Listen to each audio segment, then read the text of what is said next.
Je retourne chez moi. J'avais commandé de quoi écrire le manuscrit de mon premier roman, un ordinateur portable, quelques rames de papier et des cartouches d'imprimante. Du coup, je n'ai rien pour écrire. Une bonne excuse pour continuer à glander. Je regarde de plus près le contenu du colis. Je me penche et je prends un livre au hasard. Les pages blanches. C'est le titre. Pourtant, c'est beaucoup moins épais que le bottin. C'est une blague. Je regarde les autres bouquins. Ce sont tous les mêmes. Le nom de l'auteur, c'est le mien. Enfin, je veux dire, ce même nom qui est aussi inscrit sur la carte d'identité, celle qu'on m'a refilée par erreur. Ou pas. Je suis de plus en plus perplexe. Et si cette carte d'identité était vraiment la mienne? Sauf que je ne suis pas une femme. Enfin, je ne crois pas. Il y a des limites tout de même. Il faut croire que je perds la tête. Je n'ai plus la notion du temps. Je considère à nouveau les bouquins dans le carton. Dans ce cas, ce seraient les exemplaires de mon premier roman, celui que je pensais ne pas avoir encore écrit. Je ne suis pas sûr de devoir prendre ça pour une bonne nouvelle. C'est une histoire invraisemblable. Et puis, qu'est-ce que je vais faire de tous ces bouquins? Il y en a au moins, je les compte, 100 livres par paquet, 50 paquets, ça fait 5000 bouquins. Qu'est-ce que je vais foutre avec tout ça? Je n'ai jamais vraiment envisagé d'écrire un best-seller. J'en aurais fait tirer 500 tout au plus. Je crains déjà le moment où l'imprimeur va m'envoyer sa facture. Je fonce à la librairie du coin avec un exemplaire du roman pour le faire expertiser. Comme un athée qui aurait trouvé une hostie et qui la porterait dans un laboratoire d'analyse pour savoir si elle contient vraiment le corps du Christ, ou en tout cas des traces de chair humaine. À l'ère d'Internet, entrer dans une librairie, c'est comme entrer dans une église. C'est un acte de foi. On sait bien que Dieu est mort, mais on aimerait tellement y croire encore. Je montre à la vendeuse la dernière de couverture avec la bio de l'auteur, la femme de la carte d'identité. Elle m'explique qu'elle la connaît. C'est une cliente, une comédienne qui habite dans le quartier. Bon sang, mais c'est bien sûr. La femme entrevue au café. Elle sortait sans doute de chez Happy Dogs. C'est elle que j'ai bousculée dans la boutique, pas l'autre. Je ne suis décidément pas très physionomiste. Ou alors je suis très myope, ou très amnésique, ou tout ça à la fois. Et ce bouquin, vous croyez que ça pourrait se vendre? La fille me répond sur un ton condescendant. Vous savez, l'auto-édition. La patronne approche. Elle me regarde avec un drôle d'air. Je remercie et je commence à m'en aller. Dès que je suis parti, la libraire prend la vendeuse à part pour lui dire quelque chose à voix basse en regardant dans ma direction. Je sors sans demander mon reste. Une fois dehors, je me retourne une dernière fois vers la boutique. Contre la porte en verre de la librairie est apposée une affichette, un avis de recherche, avec ma photo.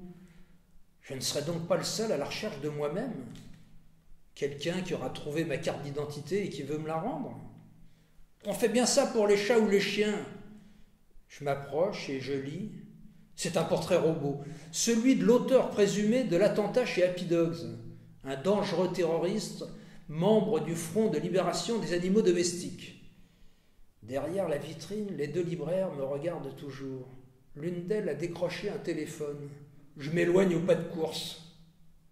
Je rentre à la maison à bout de souffle et je claque la porte derrière moi, me croyant un instant à l'abri. Mais à peine à l'intérieur, quelque chose m'intrigue. Je sens comme une présence. La police, déjà? Avec des chiens policiers, alors, parce qu'il me semble flairer une odeur de berger allemand. Un rapide coup d'œil me permet de vérifier que rien ne manque. Il faut dire qu'il n'y a tellement rien chez moi que pour un cambrioleur, partir avec quelque chose, ça relèverait de l'exploit. En fait, cet appartement n'est pas exactement le mien, c'est une sous-location. Enfin, disons plutôt un appartement qu'on m'a prêté. Je n'ai jamais vu le propriétaire. C'est le locataire précédent qui m'a laissé les clés sous le paillasson en partant. Mais je crois qu'il payait déjà plus le loyer depuis longtemps. Voilà où j'en suis. Je ne suis même pas vraiment chez moi, je suis recherché par la police et je n'ai pas de papier. Enfin si, j'ai une carte d'identité, mais ce n'est pas la mienne. Je pousse mon inspection jusqu'à la pièce vide qui me sert de bureau. Rien ne manque là non plus. Au contraire, mon vieil ordinateur, tombé en panne après avoir contracté un mauvais virus, s'est remis miraculeusement en marche.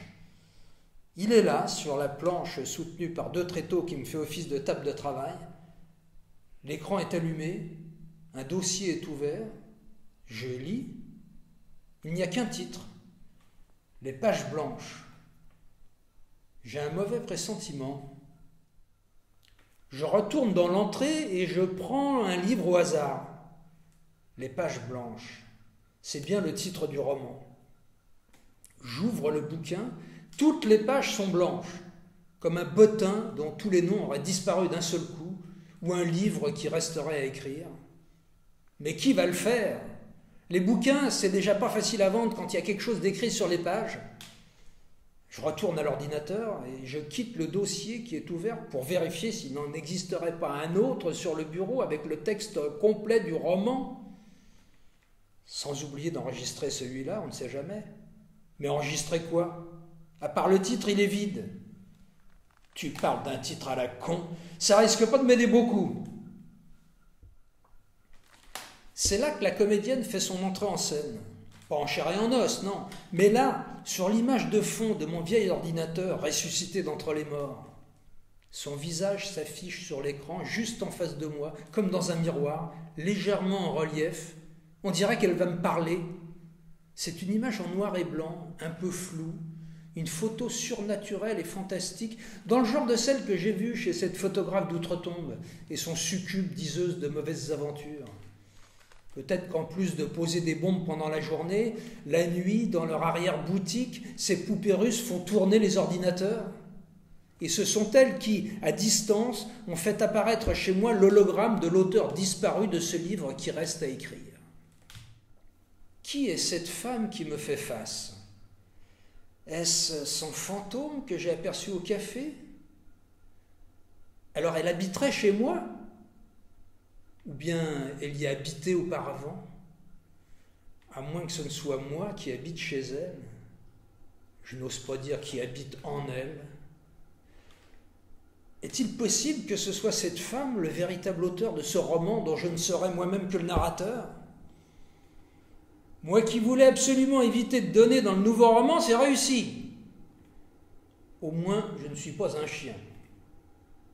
Quoique, ma montre s'est remise en marche. Moi aussi. Les chiens n'ont pas de montre, ça me rassure un peu. Même si certains mettent des manteaux pour aller chez le coiffeur. Dans 5 ans, peut-être, j'aurai réussi à noircir toutes ces pages blanches, à me faire un nom et à vendre ces 5000 bouquins, écrire ma vie ou celle de quelqu'un d'autre, comme un rêve éveillé. Parce que jusque-là, ma vie, c'est pour ça que ce petit con a voulu rebattre les cartes d'identité. C'est mon premier roman, première nouvelle. Je ne suis pas sûr qu'il y en aura un deuxième. On ne devient pas auteur en remplissant des pages blanches avec des idées noires. J'ouvre grand la baie vitrée pour faire entrer la lumière et je contemple les immeubles d'en face. Derrière chacune de ces fenêtres, un nom dans le bottin, une identité d'emprunt. Je ferme les yeux. L'empreinte de ces fenêtres reste imprimée sur ma rétine. Je me penche encore un peu.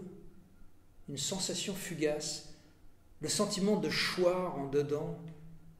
Avant que la mémoire définitivement ne s'estompe et que je touche le fond, j'essaie d'entrer par l'une de ces fenêtres dans une vie possible, en espérant que ce ne soit pas une vie de chien. J'ouvre à nouveau les yeux. Je suis toujours vivant. Enfin, autant que je puisse en juger. Il faut bien que je sorte, ne serait-ce que pour faire des courses et remplir le frigo. Sinon, je vais mourir de faim et tous mes problèmes seront réglés. Seulement voilà, quand on est recherché par la police et qu'on n'a pas de papier en règle, sortir de chez soi, c'est risqué. Je ne vois plus qu'une solution si je veux rester en vie, et libre.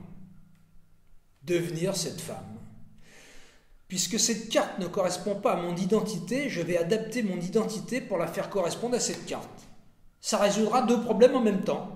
J'aurai des papiers et un casier judiciaire vierge. Au risque de créer quelques complications imprévues, mais au point où j'en suis, on verra bien. Jusqu'à maintenant, j'étais un voyageur essayant de traverser l'Amérique avec une carte de France. Évidemment, je ne trouvais pas la Nationale 7. Qu'est-ce que je risque à essayer d'emprunter la route 66 ? Je vais jusqu'à la porte du dressing et je l'ouvre. Comme la femme de Barbe Bleue, je n'étais pas supposé ouvrir certaines portes, celle du dressing notamment. Pas vraiment le genre de pièce qui me manquait cruellement vu l'étendue de ma garde-robe. Est-ce que je vais trouver des cadavres de femmes dans ce cagibi? Les précédentes épouses du proprio? Là, je serais vraiment mal. Le dressing est rempli de vêtements féminins. Je ne savais pas que le propriétaire était une femme. Elle a laissé une partie de ses affaires ici, bien rangées sur des étagères ou suspendues dans la penderie. Je vais donner corps à cette existence possible, la sienne. Ce serait presque exaltant. Qui n'a pas rêvé un jour de changer de peau? Je commence donc aujourd'hui une nouvelle vie, une vie de femme. La vie de cette femme que je vais devoir réinventer puisque je n'en connais rien. C'est toujours mieux qu'une vie de chien. Enfin, ça reste à voir. Qu'est-ce que je vais bien pouvoir me mettre pour sortir dans la rue? Je commencerai par aller chez la coiffeuse, me faire une nouvelle tête. Ensuite, peut-être, quand je serai un peu plus vieille, je prendrai un caniche et je lui achèterai un petit manteau. Et c'est en vraie cliente, la tête haute, que je retournerai chez Happy Dogs. Mais pour l'instant, j'ai un livre à écrire.